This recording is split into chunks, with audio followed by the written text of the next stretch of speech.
네, 멋진 강연 잘 들었습니다. 세 분께서 강연하시는 동안 여러 가지 질문들이 또 들어왔는데요. 제가 대신 질문을 하나하나씩 좀 전해드리겠습니다. 답을 해주시면 감사하겠습니다. 자, 먼저 미나 버코우 연사님께 질문이 들어왔는데요. 메탄을 줄여서 환경이 좋아지는 것 외에 또 어떤 이점이 있나요? 라는 질문이 있었습니다.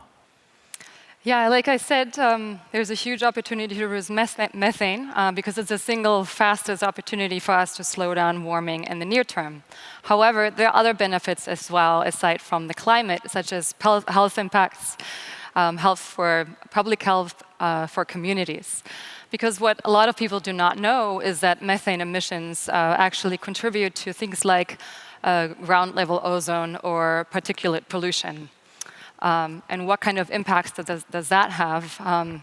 There's a link here to diseases such as lung disease or cardiovascular diseases. So there's an increased occurrence of cardiovascular morbidity or mortality, increased asthma attacks, and occurrence of cancer, and the list goes on. The other effect that has then is that we see an increase in healthcare costs, increased stress on the healthcare systems. So tackling methane from the oil and gas industry not only helps the climate, but it also breathes new life into public health. So cutting methane is a win-win for our climate, but also for our well-being. 네. 자, 이번에는요, 정수종 교수님께 질문을 드려보겠습니다. 교수님께서는 우리나라의 기후테크에 대해서 말씀을 해주셨는데 아직까지는 선진국에 대해서는 조금 따라가는 단계다 이렇게 말씀을 해주셨습니다. 그렇다면 우리나라의 재생에너지 또 청정에너지와 관련된 대응이나 전략 같은 건 어떤 게 있을까요? 지금 탄소중립 녹색성장위원회에서 발표한 것처럼 우리나라가 이제 재생에너지 생산량을 늘려가고 있습니다. 이제 여러 가지 의견들도 많고 질문들도 많겠지만 지금 크게 드러나지 않아도 여러 분야에서 재생에너지 생산량을 끌어올리기 위해 노력을 하고 있고 그 분야에 있어서도 AI 기술들이 지금 투입돼서 클린테크나 카본테크 쪽에서 더 많은 생산을 하려고 있고 그런 발전 과정에 있다고 보시면 좋을 것 같습니다. 네. 이번에는 마이클 님 연사에 대한 질문입니다. 탈탄소 분야 투자 결정의 주요 기준과 이를 바탕으로 한 투자 경험을 공유해달라 이런 질문이 들어왔는데요. Well, we are a VC, but we are a specialized VC in the sense that we only invest in decarbonization. So when we say that, it means that basically we look for companies that has got the technology, the business model, or combination of that that enables the what we call the prevention, the sequestration, and the reduction of greenhouse gas. So that to us is the main criteria. Of course, there are other criteria which is normal for even non-decarbonization related investment. But because we invest in very early stage company, we look very much into the areas of, for example, the strength of the management, the strength of the founders, the business model, the unique economics, whether the technology or the products that they have is going to be cost competitive when you go to the market itself. So these are just some of the examples. I mean, obviously there are a lot other criteria that we look at, but these are the main one that we generally look at. 네, 기후테크에 관심 많은 분들에게 도움이 될 것 같습니다. 자, 다음은 미나 버코우 연사께 다시 한번 질문을 드릴 텐데요. 통상 메탄의 생성 원인 중에 석탄이나 석유는 단 20%만을 차지하는데 과연 이것을 제어하는 것이 중요하다고 할 수 있는지, 그러니까 에너지 생산에서 메탄 저감이 실제로 효과적일지 아니면은 단순한 노력의 일환으로서 중요한 것인지 질문이 들어왔습니다. Yeah, I think that's a good question. The supply chain for oil and gas is rather long, and we see a lot of opportunities, particularly in the upstream of the oil and gas supply chain. I think a lot of times people think that it will be a very costly effort to reduce methane emissions, but as the International Energy Agency and various other international organizations have said, including the United Nations Environmental Program, is that doing small things, like I said, fixing valves or placing a gasket, being very strategic about where you're monitoring and measuring, those are things that actually industry is already doing. Yeah, that's the technology is already out there. They're cost effective. So there's really no reason to forego this, especially given the energy crisis that we're currently going through. Methane or gas consists mostly of methane. So in effect, if you then try to reduce leakage from your infrastructure, what you're doing is you're not just doing something that's good for the climate, but you're also saving money because you're saving valuable product that could be brought back to the market. And so it's just a cost-effective thing to do, and we have the know-how to do it right now. 오케이. 자, 이번에는 정수종 교수님께 들어온 질문입니다. 우리나라 기후테크 대부분은 굴뚝 산업을 하는 대기업들이 앞장서고 있습니다. 곧 탄소를 많이 배출하는 기업들이 탄소 감축에도 힘을 쓰고 있는 건데 기후테크 분야에서 순수히 기후테크를 비즈니스로 하는 스타트업 기업은 아직 눈에 띄는 게 별로 없는 것 같은데요. 어떤 여건이 갖춰져야지 이런 기업이 나타날 것으로 보시는지요? 지금 저희가 사실 우리나라의 기후테크 기업이 없지는 않아요. 없지는 않은데 네. 사실 지금 활성화가 안 되는 거죠. 제가 오늘 말씀드린 것처럼 이 기후테크라는 산업 분야가 활성화가 안 되어 있는 것이고, 그리고 또 하나 중요한 점은 본인들이 가지고 있는 기술이 이게 기후변화에 중요한 그런 완화 기술, 즉 탄소를 감축할 수 있는 기술이나 지금 우리가 겪고 있는 피해를 저감시켜 줄 수 있는 완화 기술, 적응 기술 이런 것들이란 것들을 인지를 못하고 있는 것이죠. 그렇기 때문에 이제 본인이 기후테크의 영역에 맞는 것인지 잘 판단이 안 서는 경우가 좀 많이 있고, 그래서 사실은 이런 지금 마이크 같은 그런 투자자분들이 한국에도 많이 계시고 국가에서도 전략적으로 이런 걸 키워내려고 할 때 그런 것들을 이제 같이 함께 해나갈 사람들을 지금 잘 찾지 못하는 것도 큰 문제 중에 하나인데, 이 내용을 조금 아시면 시스템이 활성화되고 그러면 투자자도 있고 정부의 노력도 있고 지금 기술을 가진 분들도 있기 때문에 생태계만 잘 구축된다면 앞으로 성장하지 않을까 이렇게 보고 있습니다. 네. 자, 이번에는 마이크림 연사에게 질문을 드리겠습니다. 기후테크 투자와 관련된 이야기 해주셨는데 그러려면 이제 트렌드를 잘 알아야 되잖아요. 탈탄소화와 관련돼서 우리가 주목해야 될 중요한 트렌드는 어떤 것이고 또 그 이유는 뭐라고 생각하시는지 궁금합니다. I mean, it's a very important question as investors that we're always looking out for.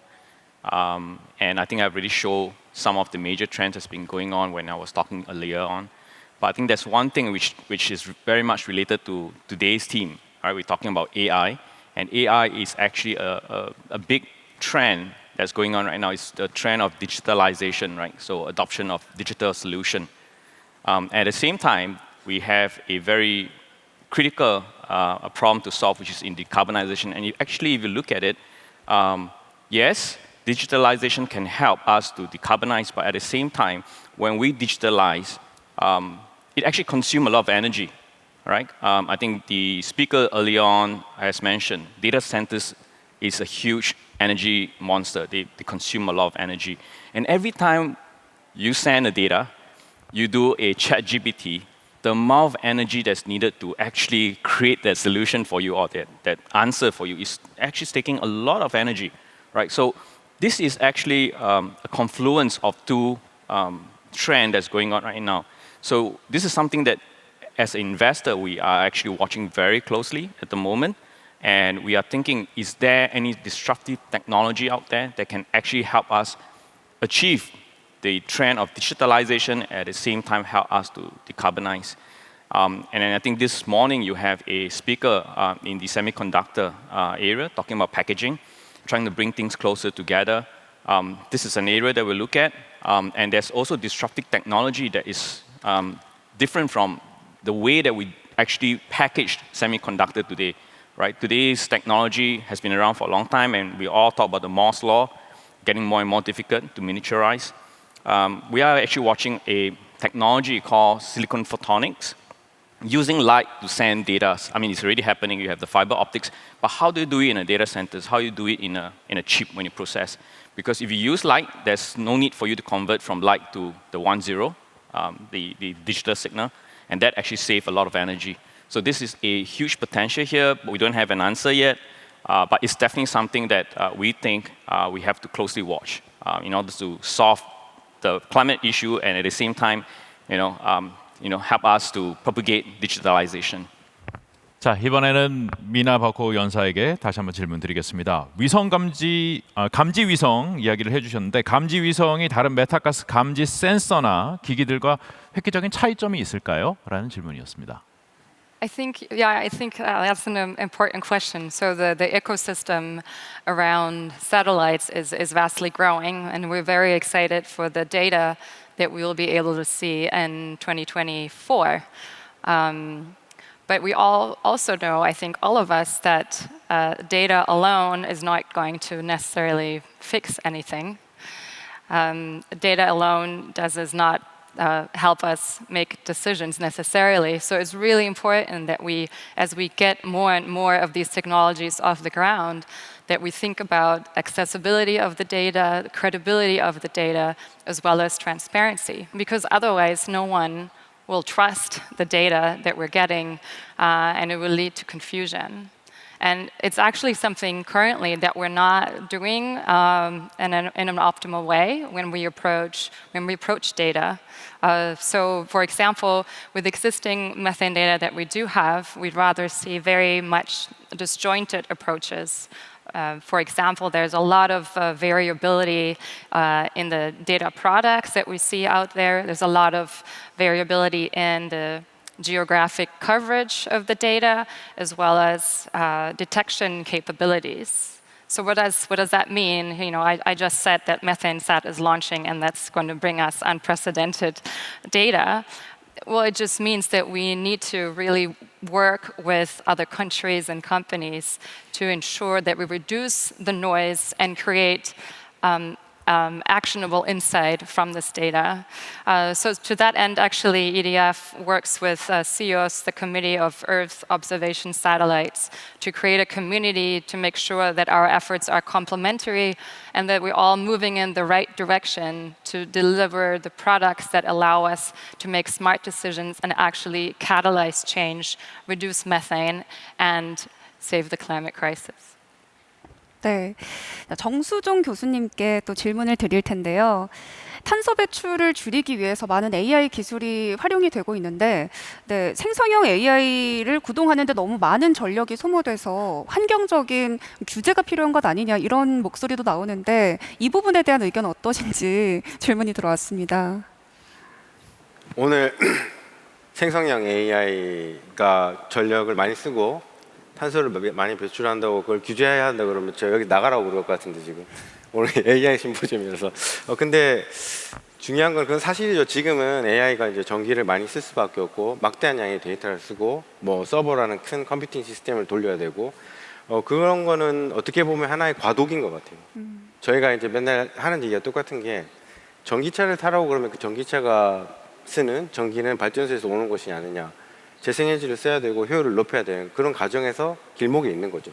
지금 마찬가지로 AI도 많은 전력을 쓰고 탄소 배출을 많이 하는 건 사실이지만 아까 오전에도 그 기조연설에서 나왔듯이 뭐 초전력 소자 또는 이제 초전력 반도체 기술 그다음에 결국엔 그런 것 같아요. AI를 구동하는 그런 알고리즘이 효율화돼서 그런 전력 사용량을 줄여나가는 것들이 아마 점점 발전해 나가지 않을까 이렇게 보고 있기 때문에 지금은 많이 쓰더라도 조금씩 이제 줄어들고 효율적인 방향으로 가지 않을까 그렇게 기대를 하고 있습니다. 네. 네. 자, 이번에는 마이크 림 연사에게 다시 질문 드립니다. 탈탄소화를 위한 AI의 역할은 무엇일까요? 적극적인 역할을 또 물어보셨는데요. Okay. So we talk about AI and AI consuming a lot of energy. So that's the negative side of things. But we have to understand that AI is a very powerful enabling technology. It is an assistant to us human beings. I think there's a lot of things that if we do it correctly, the problem now is not just AI itself, but it's the regulatory that's surrounded it. But if we apply AI, it can actually help us solve a lot of problems that it will take us a long time to solve. I think Professor Zhang has already mentioned using AI to do weather monitoring and modeling, for example. That's to help us to solve in terms of climate mitigation of adverse weather event. That's one part of it. But in order to solve decarbonization, we need breakthrough technology, and sometimes we need very new, novel materials, for example. Right? And for us to discover these materials, we have to go through a lot of database, right, to find what works with what. But AI actually allow us to actually do simulation of how molecular level actually react with one another, and therefore allowing us to identify the best materials that we can put together to form new materials that can help us to decarbonize. I mentioned about hydrogen. That's one of the application platform that we have seen. They actually use AI to help them discover very new materials that allow for the absorption of hydrogen and keep hydrogen in a very safe manner without high temperature, very low temperature or very high pressure. So it is a lot of potential that we should be thinking about when we look into AI. Not just the negative part. I think the negative part can be solved, but also the positive part of it. 네. 자, 현장에서 정말 다양한 질문들을 보내주셨는데요. 시간 관계상 이 질문이 마지막이 될 것 같습니다. 마지막 질문은 미나 버커우 연사께 드릴게요. 네, 기후테크 산업 육성이 기후 변화 또 기후 위기를 해결할 수 있는 중요한 방안이라는 의견에 대해서 환경계나 시민 단체도 혹시 동의를 하고 있는지 궁금하다는 질문이 들어왔습니다. Yeah, no, that's an interesting question, a very good question. I think the best answer here is that we really have to be careful about not gravitating away from this silver bullet type thinking, right? That there is one technology or one low carbon fuel that will save us from everything that we're currently doing. That's just not the case, and we just need to be really smart about what technology we use for what sector, and make sure that the climate promise, climate performance actually lives up to the promise. So we just need to be very careful about how we choose technologies and what we foster. 네, 오늘 말씀 고맙습니다. 잘 들었습니다. Thank you.